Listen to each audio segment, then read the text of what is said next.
Hey all, and welcome to your first week in Chapter 3. So we're going to start off taking notes in Chapter 3, Section 1. And we're going to have a couple days in the section, I believe it's 2. So get yourself ready for notes, and we're going to get started. So as you might have seen from the heading, we're going to talk about derivatives some more for the next, honestly, couple units. Derivatives, this idea of slope of a function, is a really important idea for calculus. It's one of the top two big ideas. The other one is integrals, which we'll talk about in a couple more chapters. So derivative notation, you're going to see it written in several different ways. The first one is the one that you've seen up till now, is f prime of x, like this. You also can see it written as d over dx, parentheses of a function. And so we'll look at some of the things like that. This is the other one that I'll use a lot, which is dy dx. And the reason that I use this one a lot is that it helps us remember what derivatives are. However, your book doesn't, because what this is d stands for difference. And if we think about it as the slope, this is the difference in y, so y2 minus y1 over the difference in x, x2 minus x1. So we're always coming back to that same idea of slope. And that's why dy dx, which is how you would say that, is really often used as the derivative notation. It's similar to what we see in the second one, because if we remember, here we have d dx. F of x is the same as y. And if we simplify that, again, we get dy over dx, or dy dx. So, a couple different notations. They all mean the same thing. You'll see different teachers tend to use different ones just because that's what they're used to. Your textbook will change back and forth between f prime, d dx of a function, and dy dx. You'll see all three. Now, what we're going to start talking about is these rules of derivatives. So, as you may have noticed, we have a lot of different derivative problems, but mostly they've been, maybe a squared, maybe a square root, not very complicated. But as we go on in this chapter, you're going to start seeing more complex functions that we're taking the derivatives of. So here, you could still use the limit format, but x plus h to the fifth is going to be incredibly laborious to expand, especially as we start having multiple functions. If you look at number 2 down here, we have coefficients, we have a negative. It's going to start becoming a huge headache. So we're going to start talking about rules that all derivatives follow, that if you did the limits, you would get these, but you can skip the steps because you now have the formula. So the first one of these is basic, similar things that we saw with limits are also true with derivatives, since derivatives are a limit.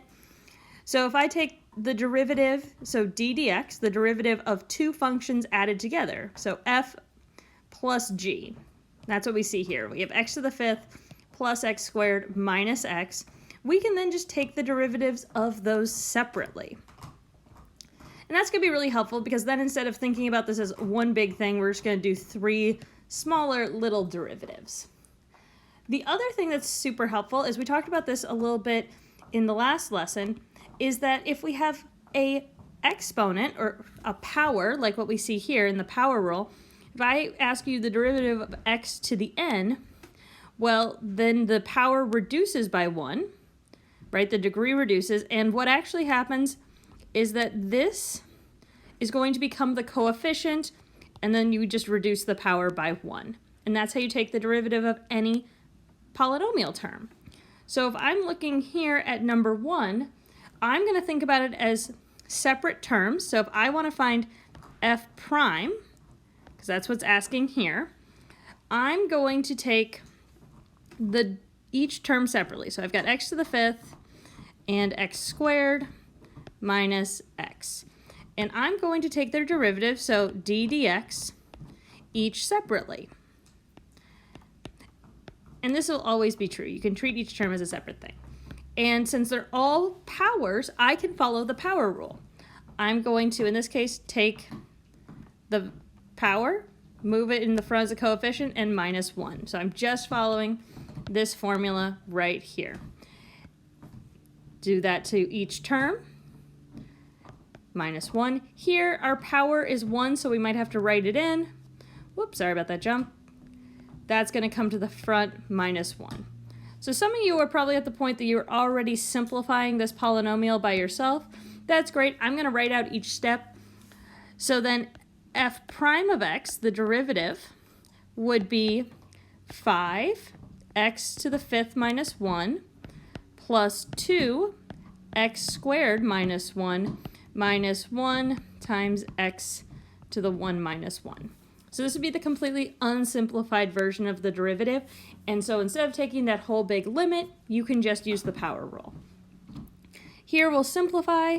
F prime of x is equal to 5x to the 4th plus 2x to the 1st minus 1x to the 0. X to the 0, as I would hope we all remember, is 1. And we don't need to write the x to the 1st. We don't need to write the exponent. So our final answer, the derivative of f prime, is 5x to the 4th plus 2x minus 1. And there you go. So that's how you would use the power rule. And you could, instead of using the big limit to expand that whole thing and take up 3 pages of your homework notebook, you can use the power rule like this. Now, of course, many polynomials are looking like this, but they have coefficients already in place. So we're going to have rules to deal with coefficients. Now there's 2 types here. The first one is constant rules, and this idea is that d dx of some constant is always equal to 0. And this would make sense because if I have a function where f of x is equal to k, right, this is the same as y is equal to k, and that's a horizontal line. What's the slope of that horizontal line? 0. And so whenever you have a constant, like what we see with here, minus 7, the derivative of that term is just 0. Now, if it's a multiplier, like what we see in d dx of k times f of x, you can just take the coefficient and treat it as a multiplier of the whole derivative, like this. So it's like, great, it's being multiplied, because you can think of that as the slope itself, so how steep it is, right? This would be k. If k is bigger, it starts to look like that. And you can just move it to the outside and take the derivative in its simplified form. So again, I'm going to show every single step of this derivative process. If you're feeling confident and you want to work ahead, that's just fine. So in order to find f prime, I can find the derivative of each term. So d dx of 6x to the 4th minus d dx of 9x to the negative 2 minus d dx of 7. Now, I'm going to first use my constant rules, and I'm going to take the coefficients out in front, and I'm going to say that this is 0. So my next line would be 6 times the derivative of x to the 4th minus 9 times the derivative of x to the negative 2. And if you want to write minus 0, you can, but as we know, subtracting 0 doesn't actually do anything. So now we have just our power terms by themselves, and we're just going to use the power rule again.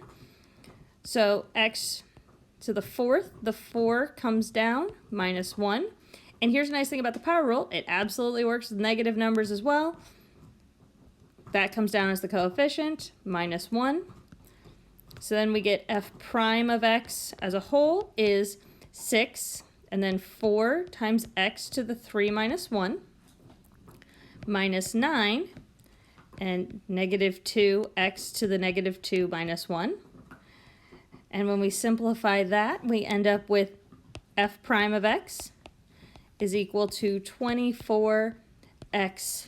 Oop, I jumped ahead a little bit in my head, right? Because it's 4 minus 1, which means that it's 2 to the 3rd.